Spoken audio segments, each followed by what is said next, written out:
And welcome to QUIZZY Monday. What a Monday that was. Some cracking action on Mastermind, on Only Connect, and on University Challenge.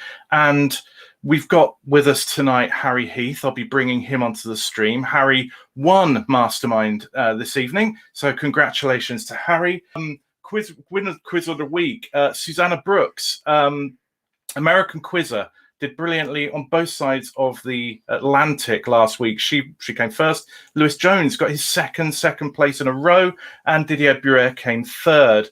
Quiz team of the week was Warwick University. They had a fantastic week on University Challenge last week. I suspect we might have a nomination this week for Imperial College after tonight's performance. But well done to Warwick. You're our first student team to have won Quiz Team of the Week. Second was Trivia UK. Third was Broken Hearts from the Quiz League of London. If you want to nominate a player or a team for Quizzer of the Week or Quiz Team of the Week, send us your nominations to allthingsquiz@gmail.com and we'll put them into the mix. So don't just leave it up to the competitions themselves to nominate. You can have a say here as well. Also, this week coming up, we've got our play-along version of Speed for the Quiz Omnium, so look out for that. It gives you a chance to play the questions in the same way that the competitors did. And then the following week, you will actually see the competitors playing. So look out for that. And we've got the first of our Quiz Academy videos coming soon, so look out for those. But now, after that intro, bringing the man himself onto the stream, we have Harry, and we've already had a comment. So just if you haven't seen this before, I'll put the banner along, post a comment or question in the chat. Gerard says, good evening, quite a performance for Imperial tonight, and well done, Harry. So, Harry, welcome. Hello. Hopefully it's all, we tested this at the weekend, didn't we? And we had a bit of a time delay, but I think it's a bit better this evening. So fingers crossed we'll have a good conversation. Yeah, it does seem pretty good right now. Yeah, congratulations. It was a tighter match, perhaps, than it might have looked at one point. How did you feel? Kind of a halfway point, you were 1 point in the lead. How were you feeling at that point? You'd done pretty well on your specialist subject. How were you feeling? It was a sort of a sense of feeling a little bit more relaxed, because I suppose with anything like that, the big worry is that you crash and burn on the first set of questions, and you're out of it, and you just have to try and compose yourself. But I've like, okay, I'm in the driving seat now. I can relax into it a bit, you know. Even if I do badly on general knowledge, I haven't disgraced myself, so I can relax a little bit. And while I was sort of watching the others, it was kind of a case of, I knew that that just before me there'd been quite a good total sort of set, and he started off quite well, and then had a few sort of slower ones and a few sort of passes at the end. So I knew I had a chance going into my question. So yeah, it was a nerve-wracking moment, but slightly more relaxed than the first set of questions, I think. Much talk on Twitter tonight, and here indeed, about your shirt, which you said in the chat afterwards that you'd worn in honor of Taika Waititi. What was it about Taika Waititi that made you think, here's a subject I want to put myself up against? Sort of film in general is kind of I thought quite a few of my suggested sort of topics that I sent through to them were kind of film based, and here's I was thinking revision wise that I didn't want anything too heavy or too dry to research. So I thought something like that would be quite sort of nice, that I could sort of relax into the films, and it wouldn't be too arduous, and so that was a big consideration. So that was, yeah. And then on the shirt, it was, to be fair, it was kind of on the spot. I kind of said it was a tribute to Taika Waititi. It did cross my mind, but it was more because they asked you something bright, and I was like, okay, I've got to push the boat out a bit here. I can't just turn up in a pair of chinos and a pastel shirt. You only do it once. Well, you might do it more times, I suppose, but might as well make the most of it. Indeed. So Claire's saying, confess I hadn't heard of him until I watched Jojo Rabbit. He's one of these people that actually has been quietly doing an awful lot, fingers in many, many pies, and then before you know it, bang, Oscar nomination, and the world knows his name. But actually, when you think about some of the things he's been doing, actually quietly, I think a lot of people have probably watched stuff he's done without realizing it's him. Yes, yes, you say many pies, and also he's got like quite a very sort of almost quite intense sort of online fan base, which was useful for me researching because they'll have links of all interviews as he's done, and they'll make notes of I found a list of all films and interviews that he said that he's liked and not liked, and they're quite an intense group, so it was useful for my purposes. And yeah, just for people who don't know, so there's things like, I suppose, Jojo Rabbit is probably the one that most people might have come across, and Thor Ragnarok in the Marvel world that people could come across. And there's, he also did, for example, some episodes of The Mandalorian, which I know is I've not watched it myself, but it's been quite a big thing. And also just little things like if you remember a few years ago, there was a Treebor mint advert with the hard and soft mints, and there was the kid who was the favoured soft mints, and his dad was a strong mints person, and so he did that one as well. So yeah, as you say, many pies. That was, it was a very good specialist subject for you. You got 8 out of your 10 questions. Others didn't fare so well tonight.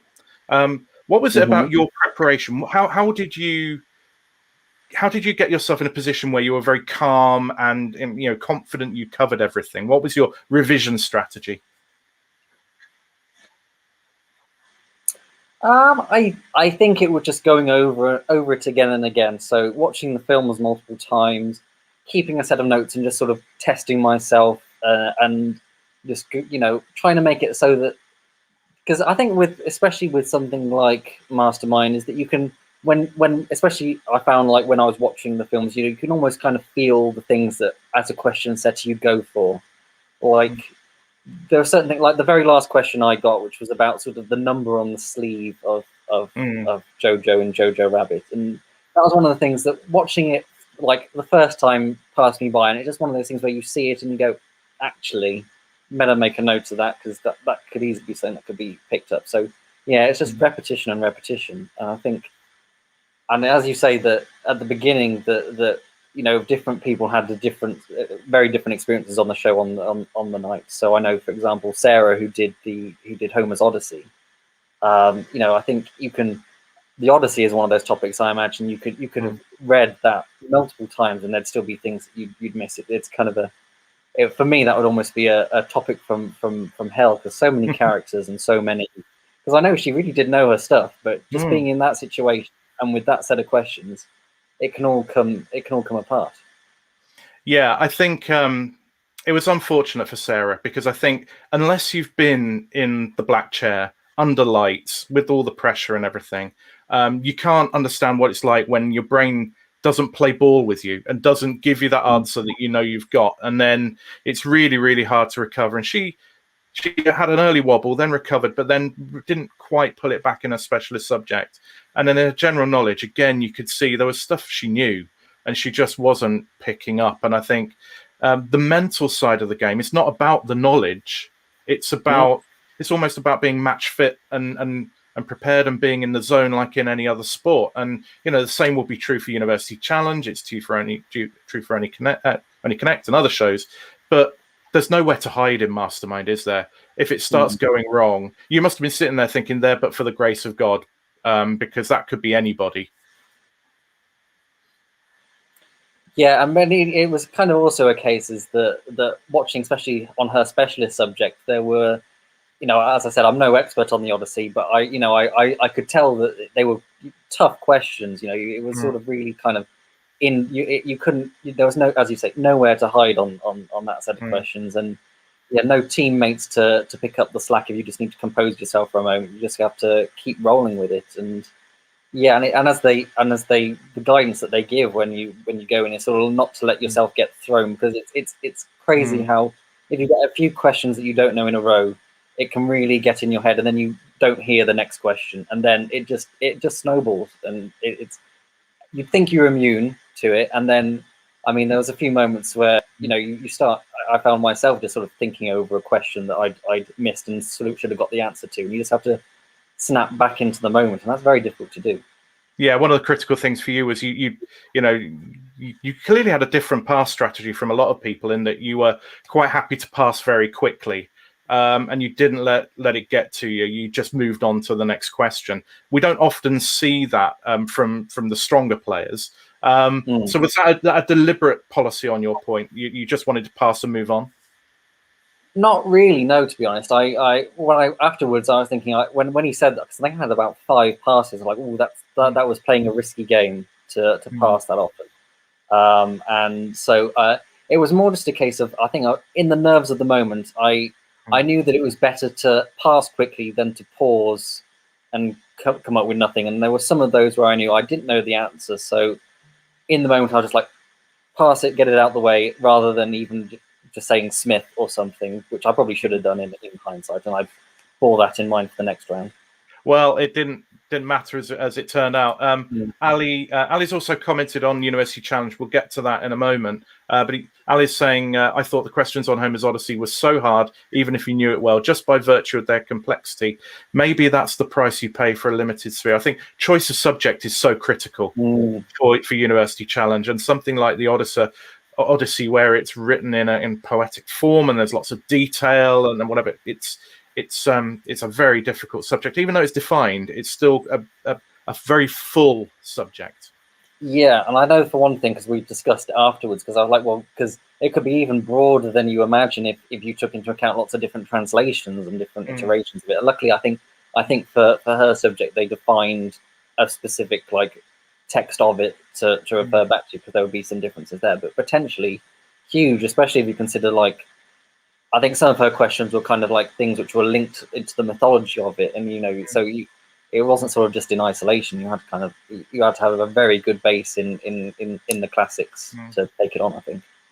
I think the one subject for tonight that caused me to raise an eyebrow was Portsmouth and history of Portsmouth. I thought, how on earth are they going to come up with in which year did the dual carriageway bypass open? I thought it could be something really tedious like that. Actually thought it was a pretty interesting subject. They made Portsmouth seem interesting, so kudos to the writers on that one. Yeah, because I didn't see because I had the same thought as you when we discussed it backstage, and he said he was doing Portsmouth. I was like, because that could be very focused, or it could be incredibly broad. Because when I was putting together my list of potential subjects, I think I put the city of Berlin as a topic, and I was quite happy eventually they didn't go for it, because I was like, well, you could really it's a never-ending quest to get to the bottom of that. You'll really have an open scope there. But yeah, I agree. It was an interesting set of questions. I imagine that if you were a Portsmouth native, there was some quite sort of gettable questions in there if you knew your Portsmouth. Yeah, indeed. So you've won 2-point victory, feeling good, and then I know the feeling. You suddenly realise I've got to do it all again. So what's your next category? What can we look forward to in the semi-final? Well, I don't know how much I should give away, really. But I will. I stick to more sort of the lowbrow rather than the highbrow. I stick in popular culture, which I know some people. Well, actually, I don't think people are that opposed to it. I think it's good to have a mix of high and low. But I'll say that much, and I think I'll tease that it's a topic that's been done before. Okay. Well, we'll look forward to that one. You've also been on University Challenge in the past, and we had Michael Cohn on the stream last week. Brilliant guest. Love to have him on. Tonight, he was outstanding on University Challenge. He came in. His first buzz was just I might as well guess something kind of buzz, and it came off. But there were a couple of his buzzes that were as quick as you get in that format. He was absolutely superb. I think Pineal Gland, Aretha Franklin, he was in really, really sharp. Yeah. What stood out to you from tonight's show in University Challenge? I think definitely like Cohen's performance. I was blown away, as you say, just the speed of it, and I think, and also the fact that I think he had a very good consciousness of the way the flow of the game was going, because towards the end he was having some of those early buzzes, and he kind of knew. I think he knew that he had almost points to burn at that stage. Like, if he buzzed in early and got it wrong, then it wasn't going to cost them the match by that stage. And I think he had some awareness of that. He seemed very calm and collected throughout, and I think it really did sort of pay off. So yeah, I was incredibly, and his teammates as well. To be fair, it certainly wasn't a one-man team. They all pitched in their different areas, and that's the key thing that you want for a university challenge team. Different people with different skill sets, and it really, as we clearly can see, it came together. It really did. I mean, he scored heavily. Interestingly, last week he was telling us that he thought, a number of people have been saying, because there weren't huge scores for a lot of the teams, that it wasn't a vintage series. His argument was actually the fact that the scores are very close but lower shows that there's not much between the teams, and the difference that fraction of a second of getting in consistently more than the opposition can make. Now, Ali has posted last week's stream was good context for Cohen's performance tonight. He was obviously aiming for that 200-point spread. It sounds like he knew what he had to do to get that nice margin of victory. Now, it's a high wire strategy, but when you're as good as he is, it's achievable. I mean, I don't know if there's much that Kings could have done tonight. They're a good team. They play really well. Triggs, who is a great player, he didn't really get in as much as he has been. So, and Jackson, again, had a neg. Maybe that put him off. But yes, they didn't really get themselves going, whereas Imperial were just like a juggernaut. How does it feel to you as a show, University Challenge, compared with when you were on it? The COVID era, how does it feel different, or is it much the same as it was? I think it's probably much the same. I imagine it's very different behind the scenes, and because it was quite nice when we were doing it a few years ago that you could kind of mix backstage, and I imagine Jeremy and Roger Tilling have to keep their distance a bit while they're doing this filming, whereas when we were on it, they came over and you could have a bit of a chat with them and have a photo and everything. And so I imagine that section of it's kind of different. But as a viewing experience, I think University Challenge has been one of the most easy to adapt to the format. I think that, and I think Mastermind as well as being able to, I don't think you miss the audience too much, and the spacing of contestants kind of works quite nicely. And I think they've been lucky on University Challenge. I think it's retained all the same features as you'd expect. In terms of the question mix, one of the things that we were critiquing earlier in the series was quite how conventional it was, and there wasn't a huge amount about in terms of diversity. I think we've seen more of that as the series has gone on. Is that something that you found when you did it, that it was very much the traditional curriculum? That's what you had to nail, and you didn't really have to worry too much about other stuff? A little bit, yes. I think when we were doing it, we had the sense that things skewed slightly towards the humanities over the sciences, which I'm not sure that's borne out in any of the figures, but because it was something that when we were doing it, because we had basically four people from the humanities, which was a bit of a, we knew that was going to be a bit of a potential issue. So it was something that we monitored, and I think that. Certainly at the time that was the case, but I think certainly like in this evening show there was quite a lot of science and maths questions that, and especially sort of around the sort of there were some of the physics questions as well, where you needed a scientist on the team. So that's definitely true. Yeah, I mean I've had this feeling, and I've absolutely no sense of whether it's true or not, that there is some consideration given to the makeup of the teams. So if you get two science teams, it's going to be science heavy rather than full of humanities stuff that might go dead. And if it's two humanities teams, vice versa. I do remember a team that I helped put together many moons ago that got on, and they were up against a team where there were, I think, 3 historians, and there was a lot of history in that show. And it could have been coincidence, but that kind of set that seed going in my mind. But tonight there was maths, there was science, etc. But there was a really good spread of sort of geography, a nice flags question. Yes, I like that one. Etymology. I particularly like the flags one that everyone was kind of diving in on one of the bonuses on Chicago, and I'm thinking, no, Chicago's blue. Yeah. So, but it's good. But it was Grace, one of our long-time viewers. UC was fun. Imperial is a really strong team. I think they will go far. Do they look like contenders? So this was a quarter-final. Do they now look to you like the sort of team that can go on and make the final, potentially win it?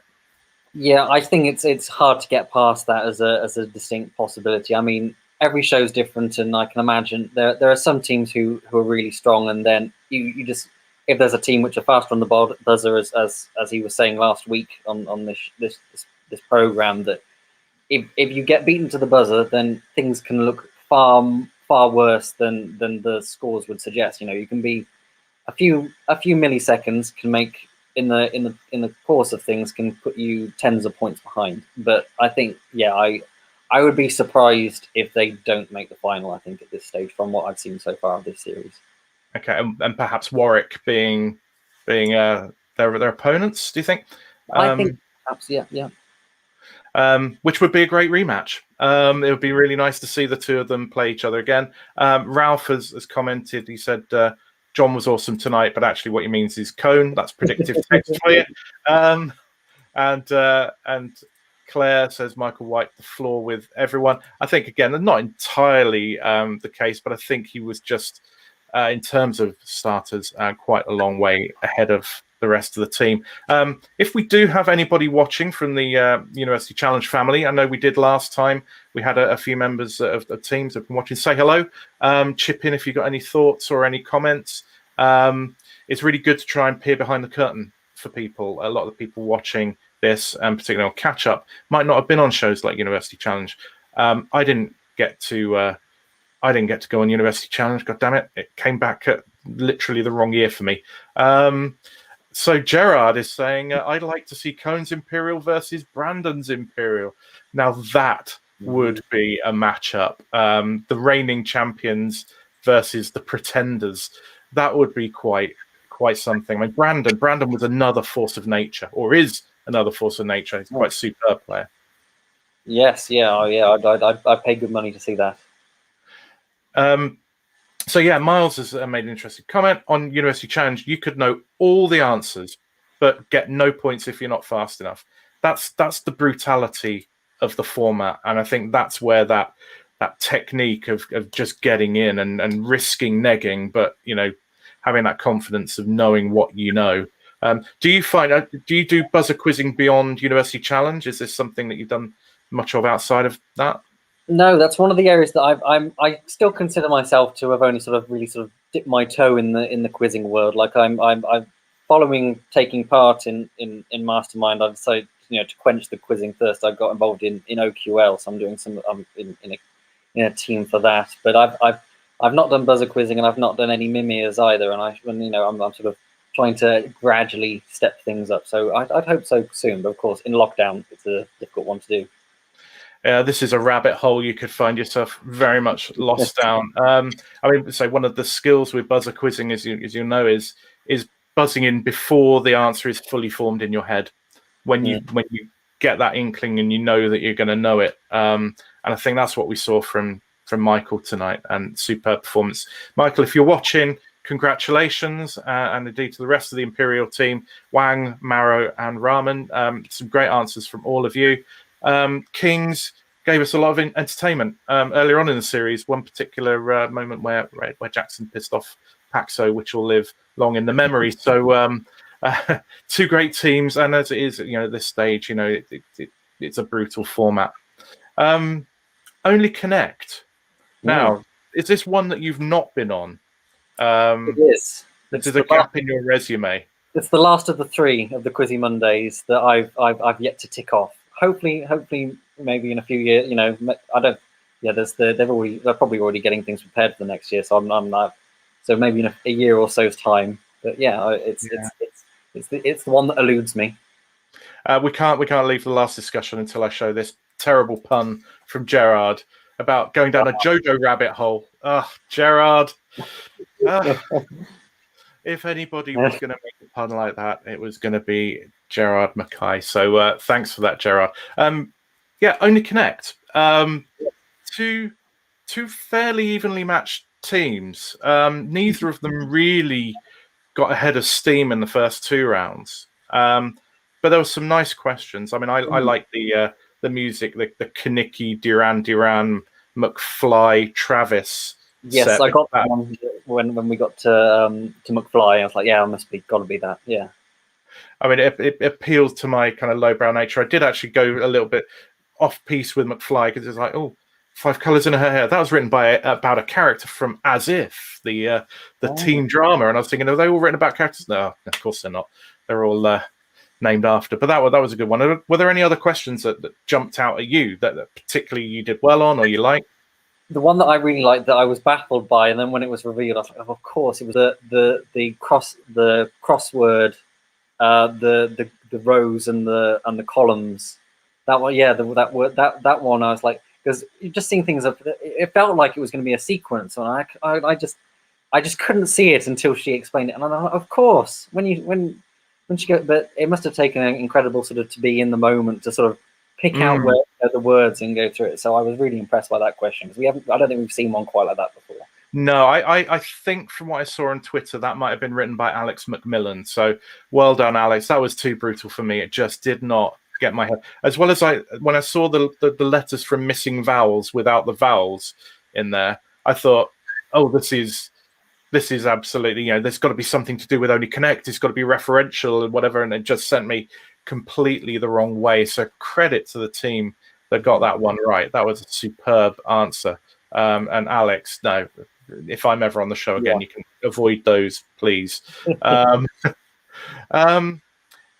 Anything else? There was some general knowledge-y ones. I always liked the ones where you can kind of again, it's kind of when you see it at the end, it's kind of like it all clicks into place. And I quite like the one where it was the first names, surnames running into the next answer. I like those very neat questions. So I couldn't get it because I didn't. I think it was Eddie Albert who was first, and I think if you knew Eddie Albert, and you knew, I'm trying to remember who was the next one. It was Al Gore, and then Al Gore and Vidal soon. And I think it's one of those ones which is just so it's slots together so nicely. It's so elegantly put together. I enjoy those. But it really was quite dependent, I thought, on knowing. I mean, you'll know Al Gore, but Gore Vidal, spotting him from that picture, because without that, then it was pretty hard to come up with anything. Fortunately, it was like for me, Al Gore Vidal got it. But yes, that was a nice one. I like that sort of. Again, like a bit like Answer Smash, and I commented on Twitter that one of the missing vowels was like the Answer Smash on Richard Osman's House of Games. Used to have that on Only Connect, and it was nice to have it back in again tonight. They're really good ones as well. I was very happy. I got Diana Ross Barkley, so I felt very satisfied with myself at the end. It's good to be able to bring in that lowbrow knowledge. Al is saying I was lucky Victoria gave me time after saying Rose to spot the full thing. Yeah, sometimes you get that flash of inspiration. Now, another one, this is Grace. I like the sequence where he had to say something that happened in 2020, because he could say anything. So you've got a good chance of being right. That was classic Only Connect. Sort of with 1717, 1818, 1919. 20, I think we've seen things like that before multiple times, but it never fails to be a nice one there. Because I suppose it's always that the earlier dates are always going to be slightly, unless you're really on it and knowing those early ones, you can say, okay, we're going to be skipping forward 100 years here, but are we, as they were kind of in the point of like, are we talking 1918? Are we in 1920? And so it's one of those ones where you can see coming, but sometimes that won't be enough. No, it's you've got to kind of work out the right way that the sequence is going, so that it is ascending in one, or it's kind of years that kind of repeat. So 1919, 2020, because it could easily just be going 17, 18, 19, 20, just in Well, actually, I'm talking garbage. It probably couldn't, but they could all be like 1720, 1820, 1920, 2020, or 90. So if you can get a hook on one of them, like the Treaty of Versailles, then you got a decision to make. And unfortunately, they went for the very odd choice of Only Connect series numbers, because that's you got to hope you can work out what happened in what year. But nonetheless, Gerard's put COVID lockdown was all I could think of for 2020.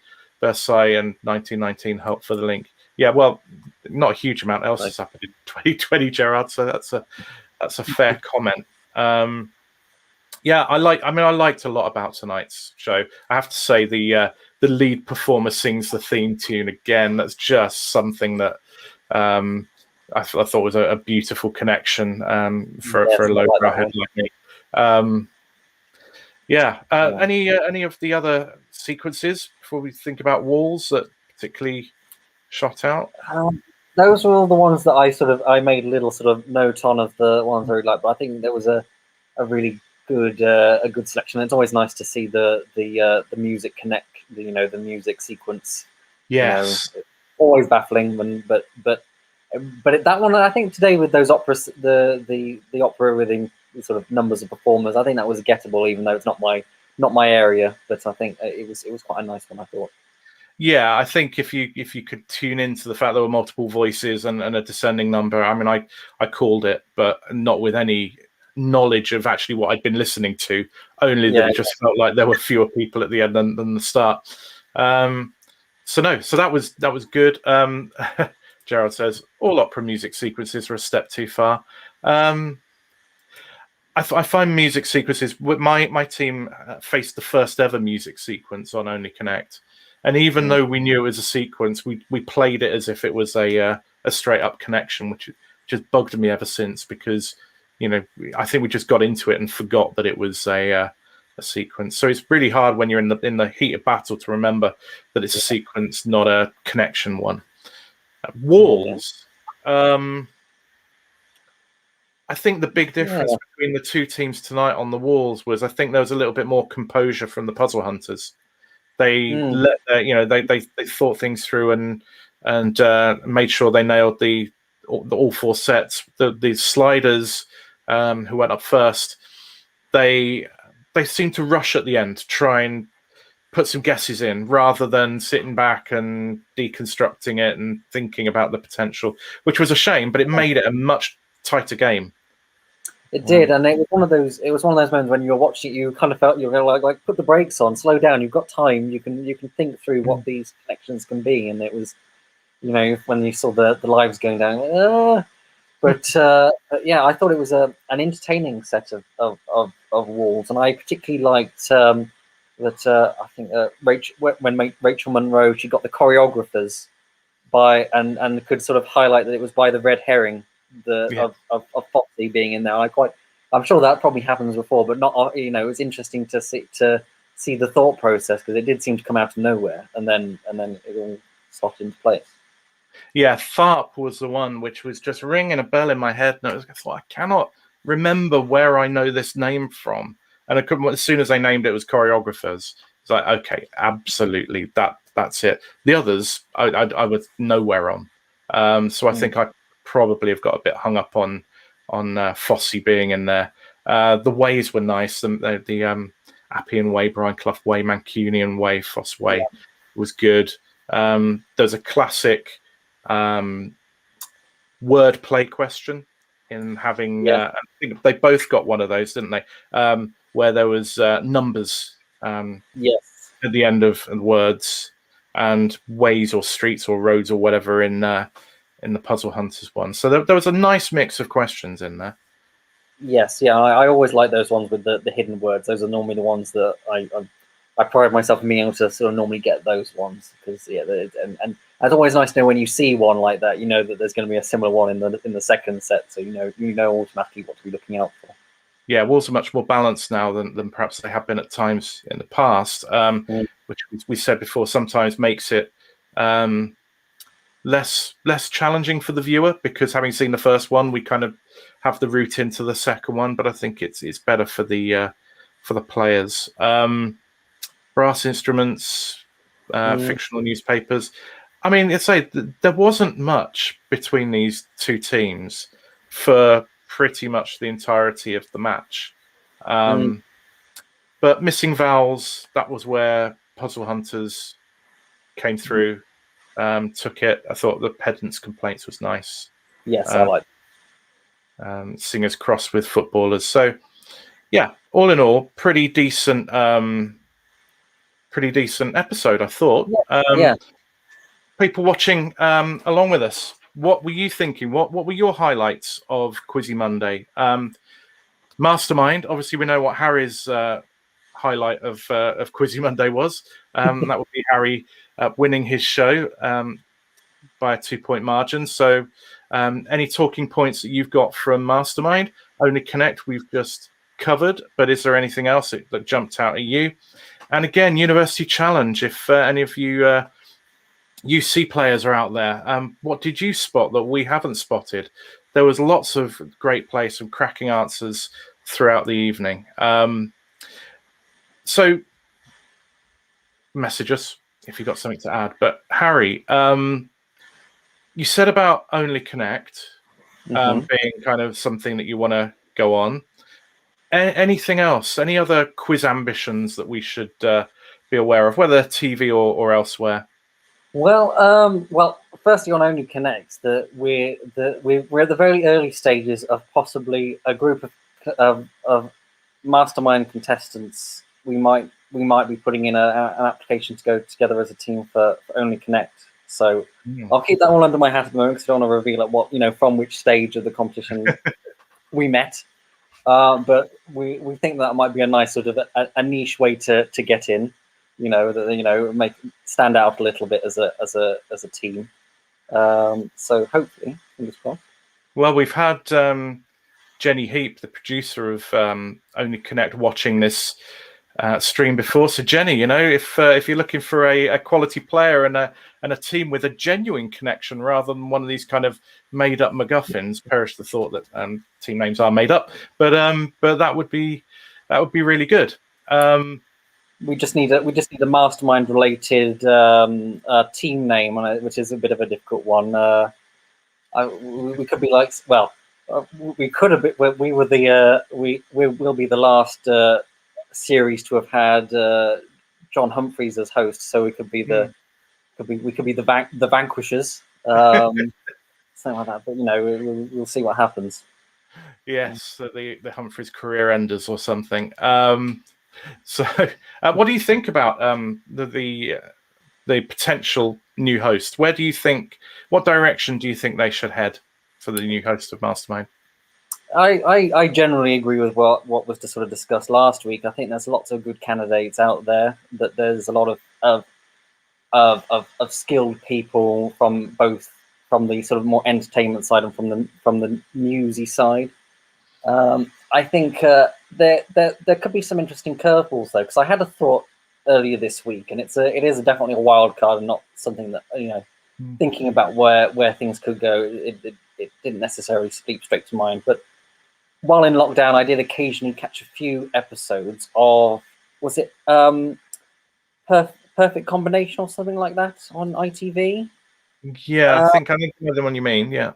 Yeah, and Omar Jalili was actually a surprisingly good host, and I think he has a good mix of wit and a bit of authority. I'm not sure if he'd be the best fit for something like Mastermind, and I think when you've got candidates like I know Michelle Hussein is probably the front runner in terms of names that people are mooting. But I think certain things, sometimes it's the candidates who don't necessarily make the most sense when you're discussing it. When you see them behind the desk, I'd be interested to see. I doubt they would do it, but if they had like a rotating guest host for a series, so we could just see different people's approach to it.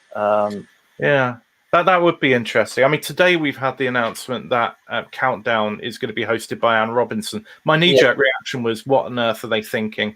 Some people wiser than me have said, actually, I think she'd be all right. I'm glad she's out of the way for Mastermind. Yes, I'll leave it there. But it does show that sometimes that they'll think, actually, let's let's take it in a different direction, but not a radically different direction. Yeah.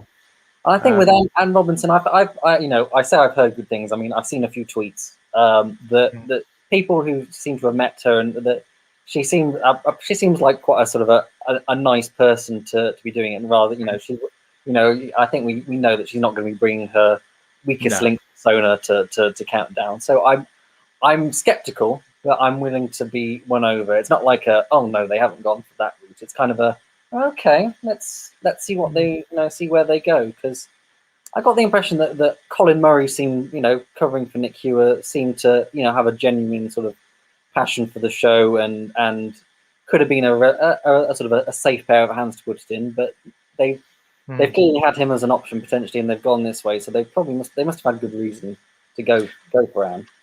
Yeah, I thought they were grooming Colin Murray to take over the chair, and I'm surprised it went a different way, but that just goes to show how much I know about TV. And we will see what happens with Mastermind. We've got a suggested team name for you, the Black Chairs. United by their experience of sitting in the black chair, it is the Black Chairs. Yeah. So that's one option for you. Other highlights people have chipped in. Miles was happy that on Only Connect they didn't attempt to sing Nessun Dorma. Singing on Only Connect is definitely something which is people either love or hate. I disagree. I would have loved to have heard a sort of a slightly strangled cat version of Nessun Dorma. I think that would have been a highlight personally. It would have been. Ali's saying Katie was definitely ready to have a go, and Gerard, who never skips an opportunity to sing. I don't know, Miles, if there had been a hidden opera singer on one of the teams, that would have been a highlight. Yeah, I mean, I think that's.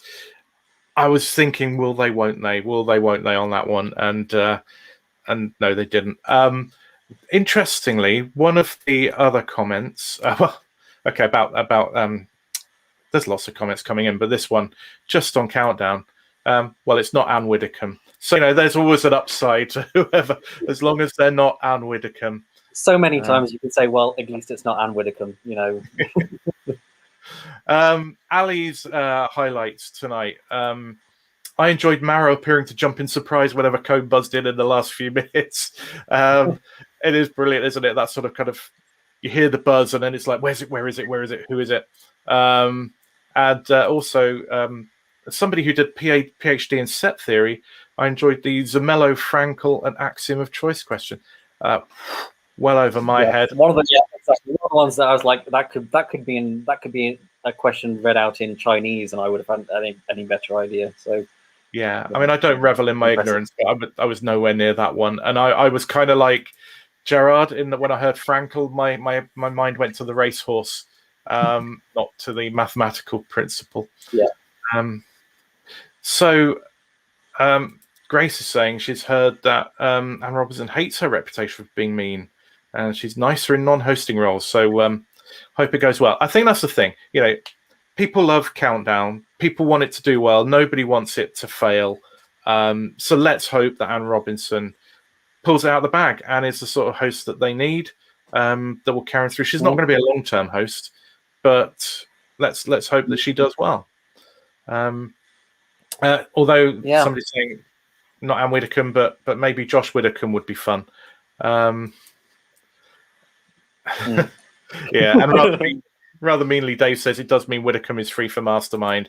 I tell you what, if that happens, that will just be, my knee-jerk reaction will be so violent I might break Twitter. So leave that one. Yes. So bunch of highlights. People on the stream from tonight. I'm just gonna see if I can spot any of my other ones. I noted a few. Probably talked about most of them. In terms of Mastermind, then, we sadly saw Sarah have a pretty bad night in the chair, and she clearly knew her stuff, but just things got to her. Maybe it was the day, the tension or whatever. How was she afterwards? Because nobody likes to see somebody struggle like that. Was she all right afterwards? I think eventually, yeah, I think she was so disappointed with the experience.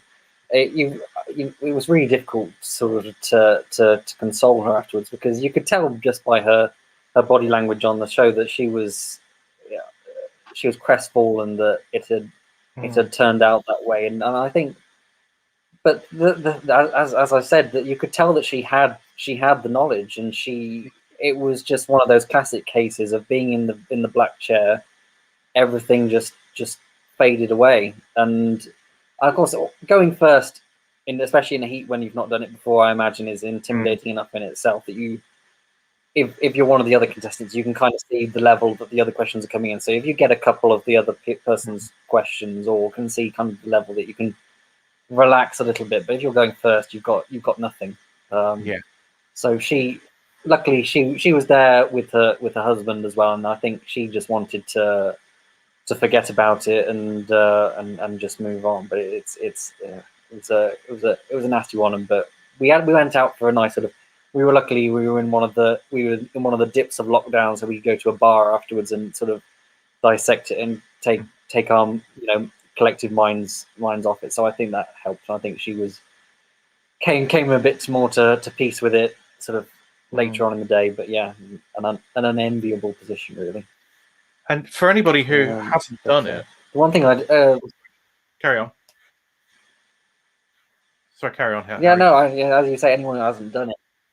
Yeah, and it's one of the things when you play along at home, I think you can always add that you'd get about, I think for myself, 3 or 4 questions that you would have got at home that you won't get sitting in the chair. Like there was, when I'm playing a lot at home, I always, I'm always sort of, I think I got 10 in this show. I feel like I'd normally get more than, even on a tricky set, I'd get sort of 11 or 12, and it was just, I mean, it's been said many times before, but it's bears saying again that once you're in that chair, certain things that any other day you would know go out your head. Yeah, it's if people haven't done it, what the experience for a contestant is, you show up at the studio, whatever call time is, and I mean, I don't know how much it differed this time in terms of makeup and clothing. Normally you get kind of pampered and all sorts. Maybe they had to keep more of a distance this time, but effectively when you're taken from the green room into the studio, literally that pretty much film the show as it's seen, don't you? You get in there, contestants row, you hear the music, and it just kicks off. And some shows you get little breaks or breathers where if you've had a bit of a bad moment, you can recoup. But Mastermind is just, it's a juggernaut. Once it's going, that's it. You're on a roller coaster, if I can throw any more metaphors in. Or symbols. But it really is, and that makes it hard, really, to turn things around, I think. And the only other thing I'd say about Mastermind is that I enjoyed the good life as a subject, because it's always nice to have those ones which it's quite, you can get a few playing along at home if you've ever seen a couple of episodes, and it's nice to have those comedy sort of questions in there. So I enjoyed that, and it's also interesting to see how the show's put together. Like if there's a question they need to throw out, as I think was the case on the Good Life, it was kind of like a slightly sort of, I can't remember exactly the circumstance, but it was I think the answer was close but not quite, and they couldn't use it, so they did another one at the end and sort of inserted it in. So it was quite interesting to see from the production side and how they piece it together if when John goes back at the end and goes over any mispronunciations or word stumble. So it's from a purely technical side, it was very interesting to do. James was a good player, and Gerard says Sarah's performance was eclipsed by the other guy, and I'm sure this is James. His double take at Gutta Percha. Yeah, I mean, I think that was a tricky old question, but he did well, I thought. He started off his round like a train. He was so strong, and you must have been thinking, I could be in trouble here, because I think he got one wrong in his first 9. If he'd carried on with that out of 16 questions, he'd have been getting 14, 15, and you'd have been set a massive task. Yeah, it was one of the things rewatching it back. I forgot how quick a start he was going. I was like, he got to about 15, and I was like, I'm pretty sure he only ends on 16. And I Yeah. know how it ends, but I was almost getting worried. I was like, surely he's got lots of time left. There's he's got quite a lot of questions still to go. But it was just those last couple where he took a bit of a pause, got a few that he didn't know, and it was and that's what makes the difference. Yeah, his last 7 questions were 3 passes, 3 incorrect, and 1 correct, which just it was a tale of 2 halves in that in that general knowledge round. So I think he's a player to watch out for in future years. He's just gonna, he's got that ability. But as you say, sometimes once you're in the chair and you get on a bad roll or you miss things, it can pull you apart. Ali has got a question for you, and I know we covered it earlier, but we might as well just touch on it again because Ali's asking the question. Did you make a decision beforehand not to worry about passes and just go on to the next question as quickly as possible? Yeah. And as I said earlier, I think it was more of a case of knowing that whether I passed or gave an answer just to do it quickly, because that's the main thing I take away from watching it, is I find myself screaming at the screen when you see someone go, no, and you're like, oh, you that could be the difference between having an extra question or 2 at the end if you add those up. So sometimes, I think as a general rule, don't pass. But I think, as I said, it's better to do a quick pass than a slow wrong. Yeah, there's a definite order of priority, isn't there? If you can just give her an answer and move on, do it. Otherwise, pass quickly. But whatever you do, don't take ages and then pass, or ages and then give an answer just for the sake of it. If you fish out a correct one, then that's great. But usually, you'll know if it's there to be fished out or not. And so I think that was a decent tactic, as it turned out, in this episode. But a bit of a high wire act, because if he picked up another couple, it could have come down to passes. So, yes, but he didn't. Well, I won't give too much away, but I can tell you I didn't make 5 passes in the general knowledge round in the semi-final. So I learned from that. Excellent. Well, we'll look forward to seeing the semi-final. And good luck to that with your mystery lowbrow subject. We look forward to finding out what that is. Everybody on the chat, if you've got any last questions, this is your opportunity to fire them in, because we'll be wrapping up really quickly. But for the benefit of people watching, our next live broadcast is on Thursday, where we'll be doing Quiz Week, which is a roundup of all the competitive quiz action, all the quiz leagues, a little bit of TV stuff, but mainly competitive quizzing. So that'll be coming out Thursday. Wednesday, we'll be doing the Quizomnium Play Along Speed. So if you want to play exactly the same conditions as the competitors in the Quizomnium, you'll get that opportunity before next week, seeing how they did. And we'll be back again for Quizzy Monday next Monday. And again, we put it out there to people, and Harry responded this week. If you fancy coming on and chatting about the quizzes that are on Quizzy Monday, get in contact with us. Just send us a message. It's what Harry did, and he's here, and now he's part of the family. So welcome, Harry. And we've got other people who've been on the chat who've also joined us, and I'm sure will join us again in the future. But we're always looking for people who just want to talk about the quiz stuff. You don't have to have been on the episode. Just have enjoyed the episodes and be prepared to talk about them. So send us a message if you're up for it. A reminder that we announced the winners of Quizzer of the Week and Quiz Team of the Week earlier in the chat, in the stream. And the winner of Quizzer of the Week was Susanna Brooks from America. She won with a very, very strong share of the vote. Great player. And the winner of Team of the Week was Warwick University from last week's University Challenge. Aside from all of that, don't forget to check out our lunchtime teasers, our general knowledge that we put on our Twitter. And we've got our competition, if this is the answer, what is the question, where we put out an answer. In this case, it was the themed Valentine as the answer. We've got a whole bunch of questions. We'll now be putting those out to a vote to find the best question to which the answer is Valentine. Last week's winning question was a very humorous one about the Titanic. Check that out on Twitter, should you wish to, or look back at our stream. But in the absence of any other comments, and usually somebody fires a really good comment in just after we stop the stream, I'll say thank you very much, Harry, for joining us. It's been really good getting your insights into Mastermind and your Mastermind experience, but also University Challenge and Only Connect. Yeah. Hopefully we can have you on again. Maybe we'll talk sometime around the semi-final. Who knows, even the final. But it would be good to have you back. Indeed, nobody's revealing anything, and we don't want to know either. No spoilers here. But for now, thank you very much for coming on. Thank you, everybody who's watched and everybody who's posted questions and comments. We look forward to seeing you again next week, or indeed Thursday if you join us for Quiz Week. But Harry, thanks so much, and goodbye. Yeah, thank you for having me. Really enjoyed it. Cheers.